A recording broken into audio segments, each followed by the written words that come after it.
As someone who was able to grow a website from 5,000 monthly viewers to over 100,000 monthly viewers in 2025, even with the shifting AI search market, I'll be discussing with you the best blogging niches of 2025.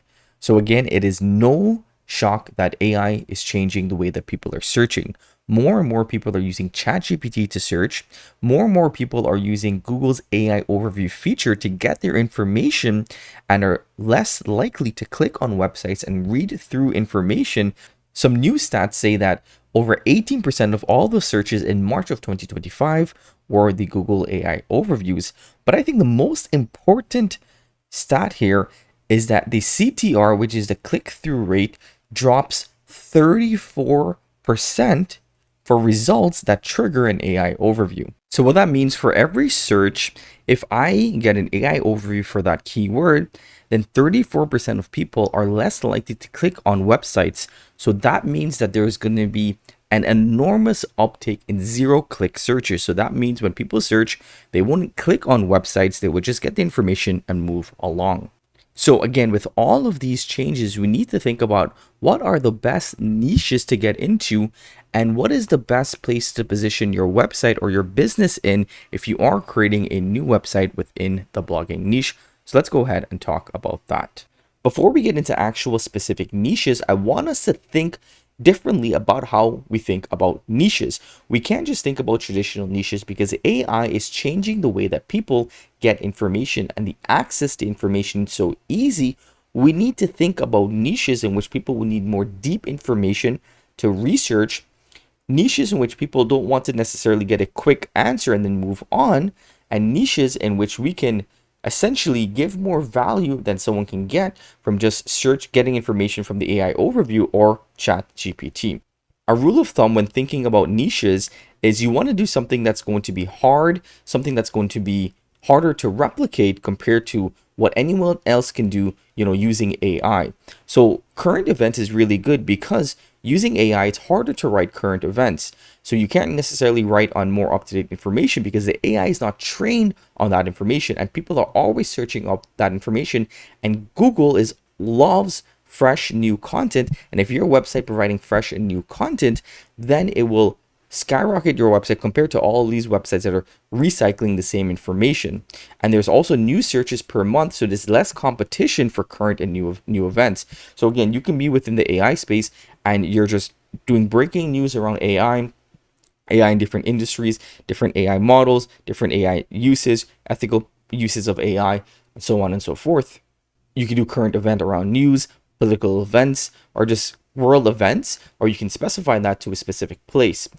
Now, if you're confused or worried about how you can actually write content, you can use my tool, which is WordRocket. And WordRocket has a real-time blog post generator with live web search enabled. So what that means is, let's say, for example, we're keeping with the theme of AI and we're within the AI space. I can tell the AI to write me an article about the top AI news of September 2025. Right? So this is actually going to go out, it's going to research this topic, and then it's going to write a unique and custom article on this specific topic. So again, this is going to be harder for people to replicate, but we've also automated the process so you can do this every single day and have new articles coming out every single day, and it doesn't take you long to do so. You can also include your internal links as well, so you're following the best SEO practices. But this allows you to rate current event articles so easily. So an example could be, again, let's say you're in the electronics niche where you're doing reviews of new electronics such as phones or new cars or vehicles or whatever it may be. You can simply go out and let's say there's a new iPhone. I can tell the AI again to write me an article about new iPhone release 2025. And again, it's going to go ahead and write on that topic. So this is a easy, autonomous way in which you can use to write new articles on new topics that will rank, and you can do so without doing all of the heavy lifting. So this is a really good example of a niche in which you can get into. The second types of niches is going to be niches in which people need more information, or they don't necessarily trust the AI as much. And this is where you need to be more of a specialty or more of an authority within the space, and probably already have some experience in this space. So some of this could be within the medical space. We all know that people are going to be a little bit skeptical if they go on Google and they type up a symptom in which they're having. They're not necessarily going to believe the AI, so they will be more likely to scroll and click on an authority such as WebMD or something within that space that is more of a higher authority. So if you are someone within that niche, or you're partnering with someone within that niche that has authority, I would suggest going into places like that where you need specialty. So medical can be one, lawyers, accountants, trained specialists within different fields, in which you can actually have information that's more credited compared to just AI content. The next type of niches is going to be niches in which you need more information rather than written text.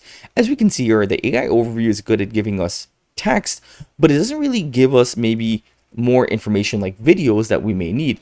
So if I'm searching up something like how to tie a tie, it's going to be easier for me to watch a video compared to if I wanted to just read about tying a tie. So think about what other niches you can get into that is not maybe fully text-based, that also needs more video-based. And you can combine that, your text, with your video. So if you wanted to do something more traditionally, like let's say gardening, or let's say knitting or recipes, then you want to combine your written content with custom made videos, and that again is going to give you more of a competitive edge. If you're just doing recipes and they're just text-based or information about gardens and there's no custom videos, then your content is going to be so generic and so competitive with everyone else, it's going to be harder for you to grow. But if you can combine that with custom videos, then that will again elevate your content. And this brings me into a good point, which is we can't do the same things we were doing in 2024 and think that we're going to rank. That means we just can't do keyword research and write a bunch of content. We need to think about holistically building our website so that we can also rank on Google, but also rank in places like ChatGPT, Claude, and so forth. And that means that we need to combine our written content with video information. We need to spread our content on different places: Reddit, Facebook groups, Twitter, LinkedIn, so we can build that authority. So when ChatGPT, someone's searching up information about your niche, when your information is in much more different places and you have a much more higher authority, ChatGPT will most likely recommend your website compared to a competitor website. You can get more traffic from ChatGPT along with getting organic traffic from Google. The game is not just optimizing your website for Google, but optimizing your website for AI search engines, again, like ChatGPT, Perplexity, Claude, and so forth. So I hope that you guys enjoyed today's video around niches. I think it's a very, very important video, and we need to start thinking about how we can adapt our strategy and the niche in which we want to get into, or the niche in which we're in, with the changing AI search landscape. If you'd like to try out my tool for yourself, head over to app.wordrocket.ai. It is an amazingly good tool that can help support any content creation for any niche. Hope that you guys enjoyed today's video. I will see you in the next one. Take care.